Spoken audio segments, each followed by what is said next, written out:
नमस्कार, आप देख रहे हैं जनादेश न्यूज और मैं हूं आपके साथ रश्मि त्रिवेदी। खबरें शुरू करने से पहले एक नजर आज की हेडलाइंस पर। गुजरात भाजपा विधायक ने 3 युवकों को डूबने से बचाया। 4 दोस्तों को बहा ले गई तेज लहर। बीच पर मौजूद एमएलए ने समंदर में छलांग लगाई।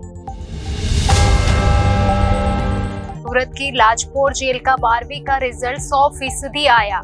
एग्जाम देने वाले सभी 13 कैदी हुए पास। 10th में भी 14 में से 13 सफल हुए थे। पीएम मोदी करेंगे रामलला की प्राण प्रतिष्ठा। दिसंबर या जनवरी में होगा कार्यक्रम, तारीख तय नहीं। देश भर में 7 दिन उत्सव चलेगा। सरकार ने मई में जीएसटी से 1.57 लाख करोड़ जुटाए। ये पिछले साल के मुकाबले 12% ज्यादा। अप्रैल में 1.87 लाख करोड़ जुटाए थे। उत्तराखंड के पिथौरागढ़ में लैंडस्लाइड, 300 लोग फंसे। बड़ी चट्टान फिसल कर सड़क पर आई, रेस्क्यू जारी। बृजभूषण शरण का फिर पहलवानों पर हमला, बोले अपनी ही मांगों से पलट रहे खिलाड़ी। अब खबरें विस्तार से।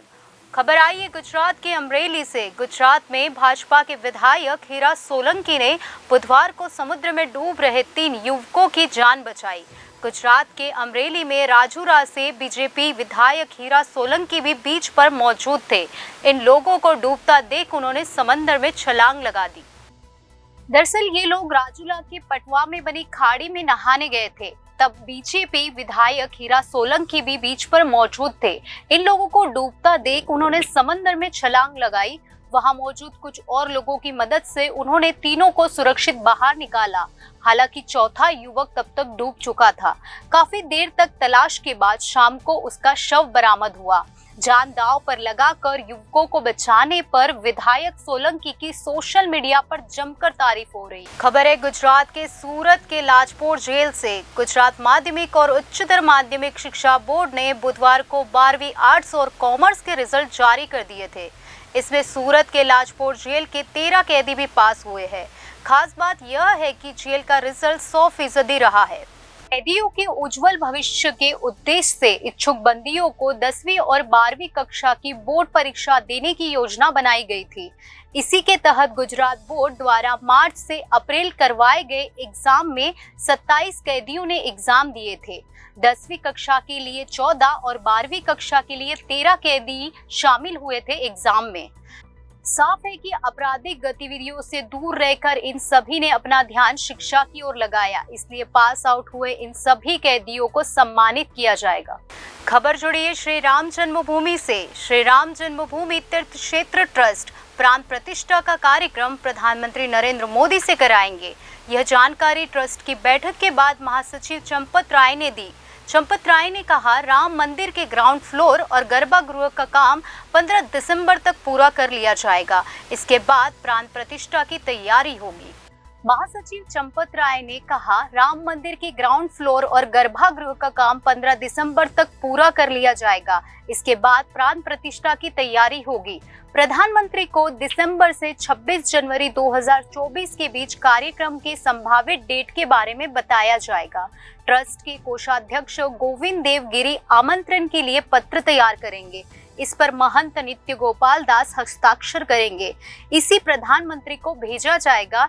चंपत राय ने कहा, ग्राउंड फ्लोर का काम 85% पूरा हो चुका है। देश में रामलला की प्राण प्रतिष्ठा का उत्सव 7 दिन तक मनाया जाएगा।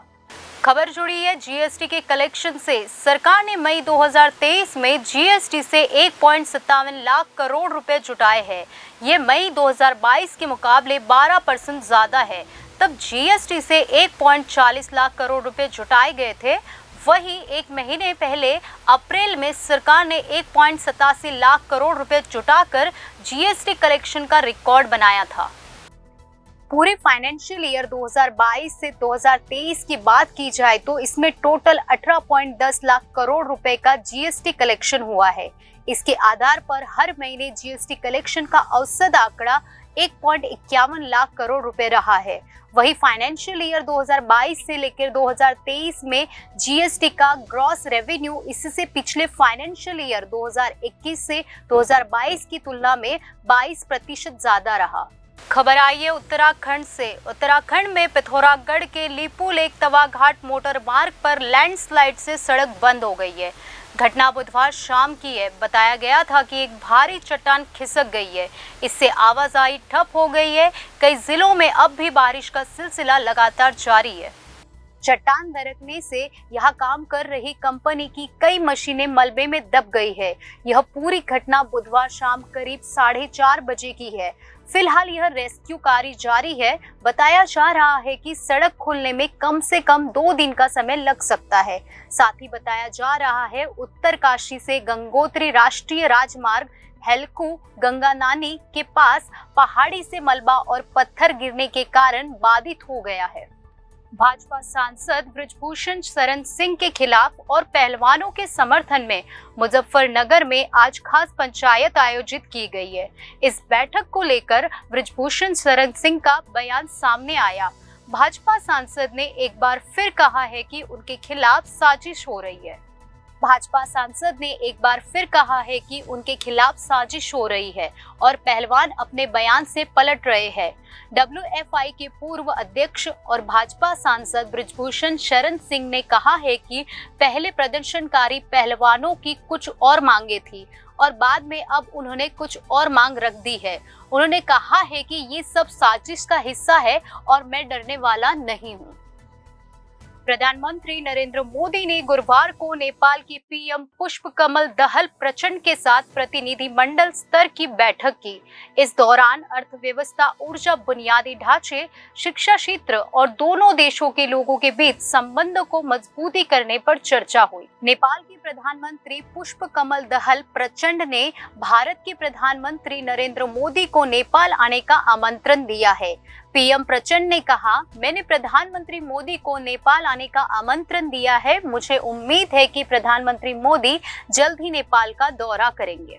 खबर जुड़ी है चंद्रयान से। इसरो 3 जुलाई को चंद्रयान 3 लॉन्च करेगा। इसे देखते हुए रूस ने मून लैंडर मशीन को स्थगित कर दिया है ताकि चंद्रयान 3 को चंद्रमा पर उतारने का मौका मिल सके। अगर चंद्रयान 3 की लॉन्चिंग सफल होती है तो भारत ऐसा करने वाला चौथा देश बन जाएगा। चंद्रयान मिशन के तहत इसरो अपना स्पेसशिप चंद्रमा में भेजती है।